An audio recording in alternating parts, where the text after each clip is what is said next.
Hello বন্ধুরা, আমি অনু update with অনু চ্যানেলে তোমাদের স্বাগত। আমি চলে এসেছি কথা সিরিয়ালের আপডেট নিয়ে। কথা সিরিয়ালে দেখা যাচ্ছে গুহবাড়ি এখন বিপদের মুখে। কি হয় না, গুহ ফার্মার বিশ্বস্ত কর্মচারী সনাতন বাবুর খুন হয়, কিন্তু কে করলো সেটাই পুলিশ তদন্ত করছে। আর সেই তদন্ত করবার জন্য পুলিশ গুহবাড়িতে আসে, কিন্তু প্রত্যয় সরকারের তো পাত্তা নেই, সে তো আউট অফ স্টেশন, এমন জায়গায় গেছে যেখানে নেটওয়ার্কই পাওয়া যায় না। এখন পুলিশ শশীভূষণ গুহর কাছ থেকে জানতে চায় যে আমাদের সনাতন বাবুর কোনো শত্রু ছিল কিনা, কে সনাতন বাবুকে খুন করতে পারে। শশীভূষণ গুহর তো জানা নেই। চিত্রা ভাবছে নতুন শত্রুটাকে, সেটা তো আমাকে জানতেই হবে।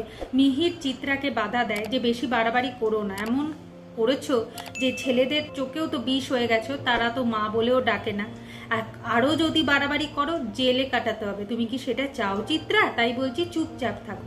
চিত্রা মনে মনে বলে আমাকে কেউ দমাতে পারবেও না, আমি ফোঁস করবই, কিছুদিনের অপেক্ষা। তবে কে নতুন শত্রু সেটা তো আমাকে জানতেই। অন্যদিকে যেখানে আমাদের এভি কথা সবাই হানিমুনে গেছে, সেখানে প্রণীত বিশ্বাস আর ম্যান্ডি পৌঁছে যায়। কথা তো সমুদ্রের ধারে এসে বিশাল আনন্দ পায়, তবে সে ভাবে সমুদ্রে নামবে কি করে, সে তো আর কোনো জামা কাপড় নিয়ে আসেনি। পরে জানতে পারে যে জুনি ঋতু মিলে তার ব্যাগ প্যাক করে নিয়েছে, তাই নিশ্চিন্তে সে সমুদ্রে নামতে পারে।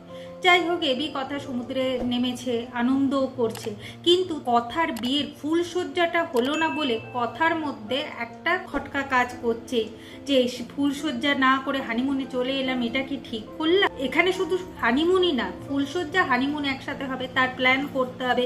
তাই সবাই মিলে একটা খাটের ব্যবস্থা করে, আর ওই জায়গাটা তো সাজাতে হবে, তাই কথাকে এখানের থেকে দূরে রাখতে হবে। তাই এবি কথাকে নিয়ে দূরে যায় আর দুজনে আলাদা সময় কাটায়। এবি কথাকে কিছু বলতে চায়। আগামী পর্বে দেখা যাচ্ছে এভি আর কথার রোমান্টিক ফুলসজ্জা কাটা, যা দেখে ম্যান্ডি জ্বলছে। ম্যান্ডি বলে যে আমি এসব কিছু দেখতে পাচ্ছি না, আমি চললাম হোটেলের রুমে।